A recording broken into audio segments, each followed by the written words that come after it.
আব্দুল ভাই, আপনি ওটা থামেন তো, আব্দুল ভাই থামেন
আপনি যদি শিক্ষকদের সাথে কথা বলেন তাহলে বাইরে কেউ কেন থাকবে এখানে?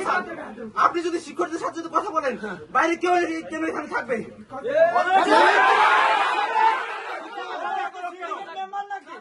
গতকালকে একটা বিষয় আপনাকে বলে যাওয়া হয়েছিল যে বৈষম্যের বিরুদ্ধে ছাত্র আন্দোলনের বিরুদ্ধে কারোর সাথে আপনারা নেগোসিয়েশন করবেন না, কোনো ধরনের কথা তাদের শুনবেন না।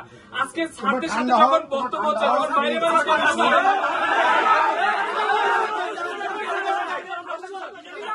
এই রুমের আওয়াজ ওই আমতলা থেকে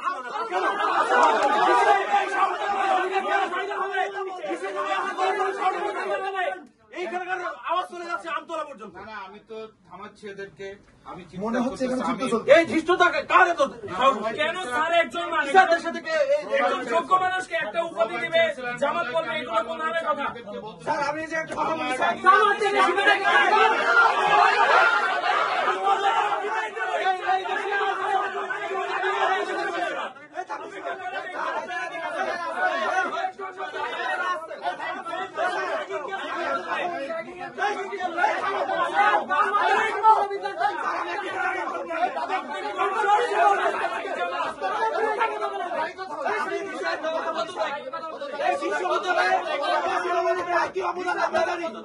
বিশ্ববিদ্যালয় প্রশাসনের সিদ্ধান্ত নেবে, যে সিদ্ধান্তের বাইরে কেউ যদি কথা বলে, কোন কর্মকর্তা হোক যে হোক না কেন, আমি তার গোলা চিনে হত্যা করবো তাকে।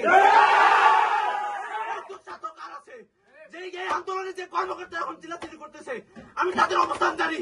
এই বিশ্ববিদ্যালয়ে, এই কুষ্টিয়া এবং ইসলাম বিশ্ববিদ্যালয়ে আমি একক হাতে আন্দোলন প্রচারণ করছি। এই সহযোগিতা নিয়ে আমরা চলতে চাই, কিন্তু কেউ যদি এই সহযোগিতার মনোভাবকে কেউ যদি দুর্বলতা মনে করে তার আমি গলার নালি ছিঁড়ে ফেলে দেব। বিশ্ববিদ্যালয়ের প্রশাসনের সাথে এরকম দুঃসাহস করার সাহস কি করে? আপনি বিগত 2টা মারামারি হয়েছে, তাদের ভিতর কোন শাস্তিমূলক ব্যবস্থা হয়নি।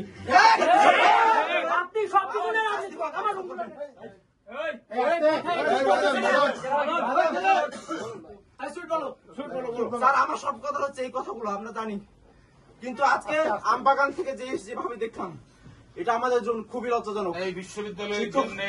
এই বিশ্ববিদ্যালয়ের জন্য খুবই অপমানজনক ঘটনা। এই রুমে এইরকম ভাবে চিৎকার এবং শাউটিং মনে হয় ইতিহাসে কোনোদিন হয় নাই। আমার ধারণা, আমি তো জানি না, আমার ধারণা আমি সবাইকে করার চেষ্টা করেছি, কারণ আমরা যেটা কালকে এই 3 জন আমরা প্রশাসনের সবসময় বলেছি যে আমরা চুপ থাকি, আমরা সবার কথা শুনি, আমরা কাজ করেছি, কিন্তু এইরকম ঘটনা হয়েছে। মানে কেন এত ঘটনা